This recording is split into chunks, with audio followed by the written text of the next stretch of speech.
When do you have to report? What? Oh, this. May 20th. If I even end up going. If you even end up going, what are you talking about? I mean, why do I have to go? War's so dangerous. So why should I risk my life for a cause that I don't believe in? You're right, war definitely is dangerous. I think, though, that even if you don't believe in the cause, you do have a duty to fight for your country. What do you believe in, if you don't mind me asking?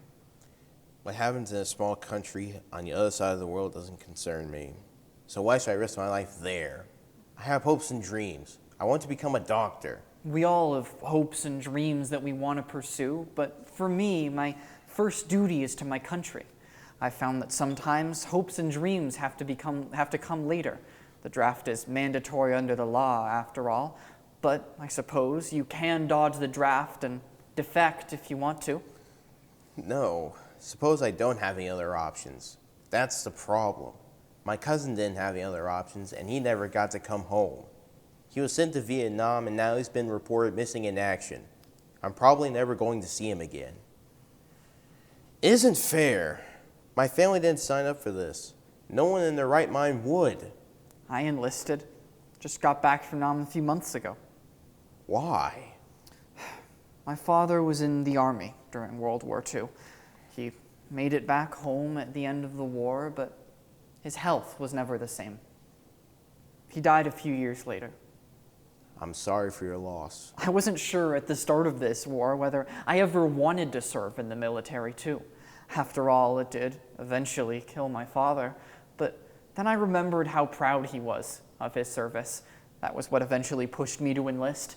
I joined the army to feel closer to him, to honor his memory, and to help provide for my mom. I understand why you would make that decision, but why should I have to go? I didn't sign up for this, and I don't have the emotional connection to the army that you do. Feeling like you lack control is terrifying, certainly. I think, though, that it's important to separate that lack of control from the responsibilities that I need to fulfill to live in a country like America. Part of being a man is coming to terms with responsibility. That's something else I learned from my dad.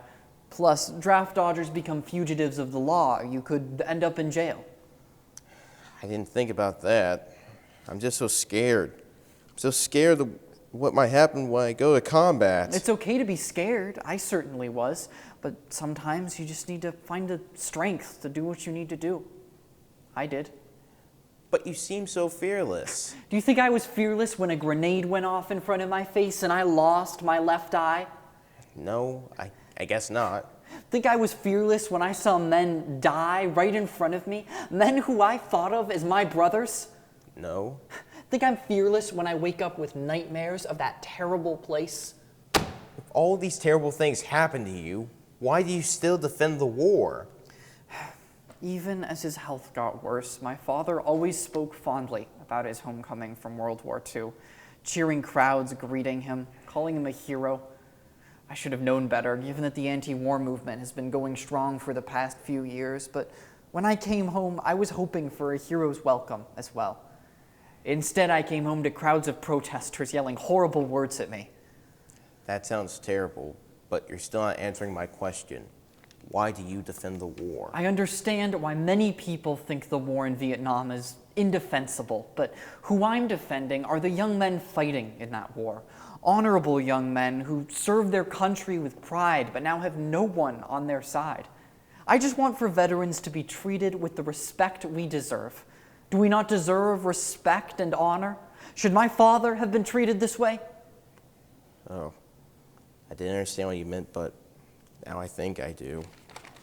I suppose veterans deserve respect for all they've given, but the draft is so unfair. I only have to risk my life because my family doesn't have the money or the influence to get me a deferment or a placement in the National Guard. The saying is, if you have the dough, you don't have to go. Yeah, I've heard that. But you volunteered. That's not relevant to your life. I did enlist, but even if I hadn't, I most likely would have been drafted anyway. By enlisting, I had some say in what I would do. That makes sense. So, what are you going to do now since you're home? I don't know. I was never much for planning ahead. What do you think I should do? You've probably given more thought to life outside of war than I have.